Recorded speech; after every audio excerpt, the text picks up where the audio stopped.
Hello and welcome to the third of our editing videos for the Logos essay writing. We acknowledge the traditional owners and custodians of the land on which our university campuses are built. Here are the 5 issues that I'm focusing on just in these editing videos, and we're on the third one of these, and I've described it as the essay being on holiday. In other words, you need to identify parts of your essay which are off topic because they're not doing anything. And remember, I use example paragraphs in these presentations, and I just need to remind you every time, do not plagiarize these examples. The first problem I'm going to mention I've called a detour, which essentially means that the paragraph has started off okay and it's going along nicely, and suddenly it goes for a detour. It goes off the path. We're going to look at an example which is from an essay on topic 4 this time. So topic 4 is about science and religion, and in particular about the idea that, well, maybe religion and science are incompatible. And clearly, Plantinga's book argues that they aren't really. So the paragraph we're going to look at is the beginning of the second part. And as you know, the second part of these essays, you need to take a position either for or against the argument in the book. So Plantinga is arguing that really science and religion are compatible. And so you've got to say, do you agree or not? And then you're supposed to bring in some other sources, refer to some other books to give more strength to your point of view. Okay, so let's look at this example paragraph. I support Plantinga's view that religion and science are complementary, not contradictory.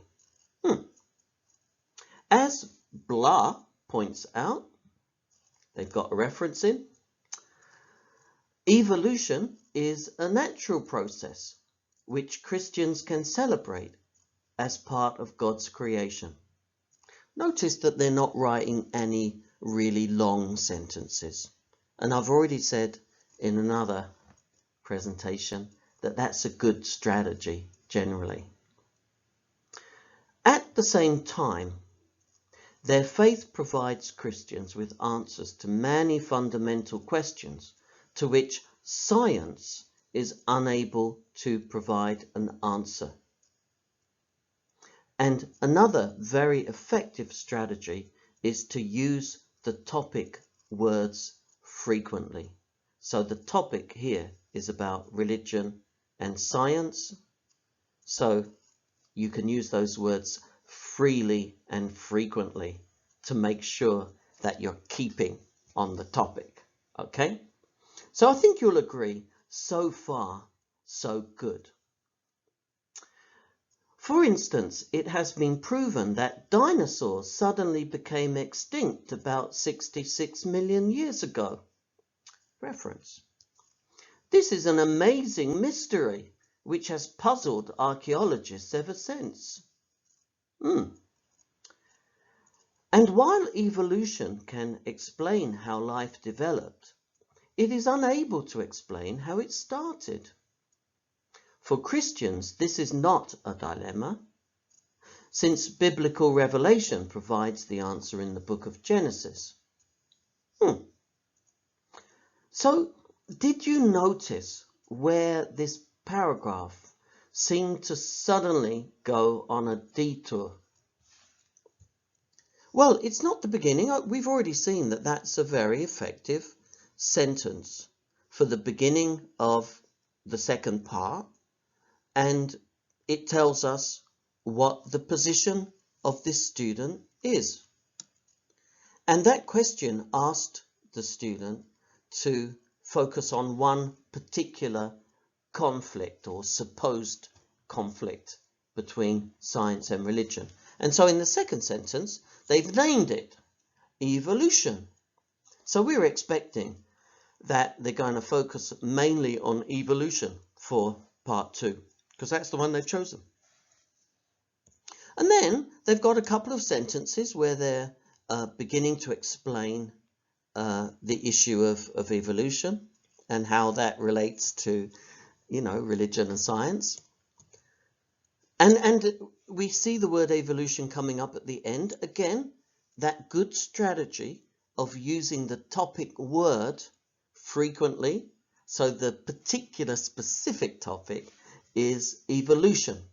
So, I'm expecting in part 2 to see plenty of use of the words religion, science, evolution, and some word like compatible or conflict. Okay, those are your topic words, and those are showing the reader that you're on the topic. But what happened here? Suddenly, the student took us on a trip to Jurassic Park. Where did it come from? There's nothing about evolution there. There's nothing about science. There's nothing about religion. Why does this happen? Why do students do this a lot? I think there might be a number of explanations. It might be that this student has got a thing for dinosaurs. Maybe his mum bought him a pair of dinosaur pajamas when he was a young kid, and he's just never managed to get it out of his head. Or it might be that he's got a book that he's seen about the dinosaurs and religion and science, and he's sort of determined to put it in somewhere, and he thinks, nah, I'll stick it in there. No one will notice. Don't do that, okay? Because, well, the fact is that you really don't have time to do this. And it's like packing for a holiday. Imagine you've got a carry-on bag. That's all you've got. And you've only, got to put your pants in there and your wash bag and your toothbrush and a towel, and it's almost full already. But if you started off just bunging in all this other stuff, like, oh, that book my aunt gave me for Christmas, I'm sure I'll be able to read that. I'll stick my speakers in there, my laptop, so I have music on the beach. And there's a risk that you won't have your pants in that suitcase at all. And it's embarrassing. You're going on a holiday with no pants because you filled up your bag with all this other stuff. We'll see more examples of that when we come to the second. Okay? But don't go off on holiday without your pants. And don't present an essay without the topic. The topic is like your pants. It's not a choice that you have to. You have to pack it. There's nice to have and there's must have, okay? And generally with this kind of essay, there's no space really for nice to have. Let's stick to the must have, okay? And don't suddenly take us off on a detour. Now, this is a really more serious case here where we haven't gone on a detour from the topic. We haven't even got to the topic. It's like this essay hasn't even got to work. We'll look at a different topic this time, we'll have topic 1, okay? And we'll look at the first part this time. And as you can see, the first part in here says, explaining what Socrates claimed philosophy was and why he greatly esteemed its value. Okay, so what was philosophy according to Socrates? And why did he think it was important? Now you've got, 3 or 4 paragraphs, as I said in the paragraph planning presentation. Now that's like just a carry-on bag. There's not really any space for anything else. So we don't need the story of Socrates. We don't need the history. We don't need the literature.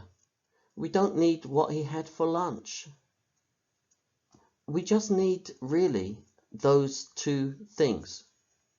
And we really want to know, why did Socrates think philosophy was important? A lot of people don't. I mean, a lot of people hate philosophy. I mean, you look on Netflix, you've got Love Island.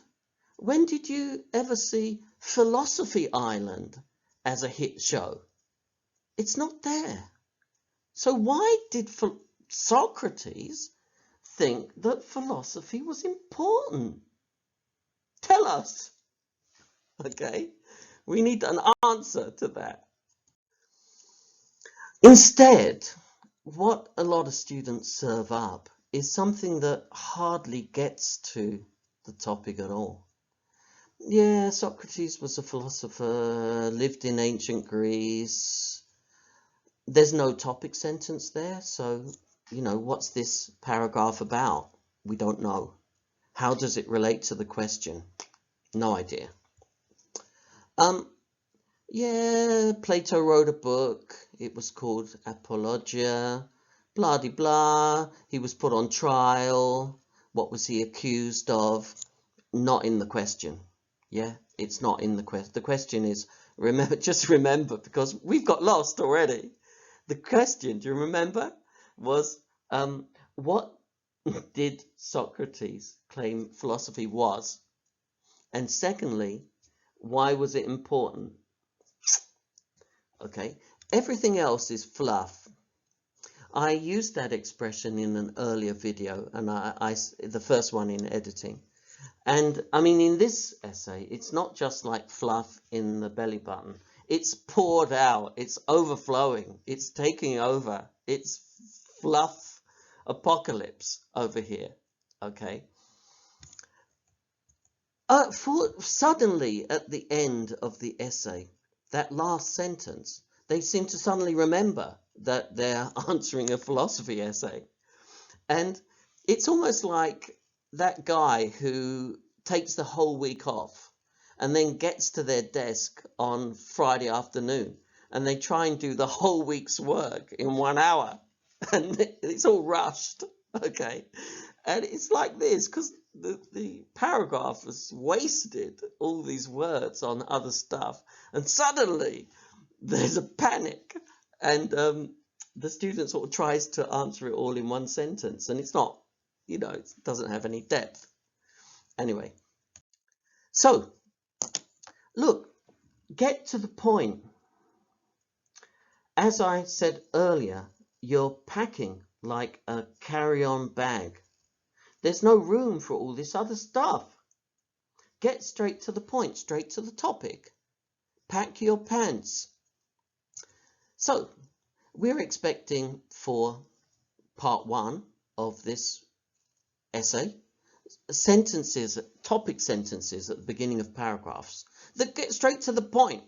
They don't wander around the history of blah blah, Socrates, da da da. The basic principle of Socrates' philosophy was what? Now, I've told you don't plagiarize, but we want a sentence like that. And, maybe the next paragraph will begin another fundamental element of Socrates' philosophy was what? Okay, let's get straight to the point. What was philosophy according to Socrates? And then, why was it important? So the next paragraph could begin something like this. So the key is that it doesn't get to go on holiday. Now, I've just kind of included this slide again, which came in my presentation on body paragraphs, which I think was number 5. And it just as a reminder of the type of expression in the middle of your paragraphs, which are typical of argument, you know, and will get you away from telling story, because it's not a storytelling course, okay? So the key takeaway points here are: your essay doesn't get to go on holiday. It can't suddenly visit Jurassic Park or history or literature. It needs to get straight to the point of the question, and they're very clearly stated in the course outline. And once you've started a paragraph, don't suddenly take a detour. So, what's next? Well, you may be at a stage when you can get some feedback, but appointments are going very quickly, so getting quick. You may look at the library for referencing help. I haven't talked about referencing in this presentation, but there are videos there. And you may want to use the search function when you open up the library and you get Ask Us, and you'll find a lot of students have used it in the past for this essay. And next video in this series is about flow. Maybe see you then.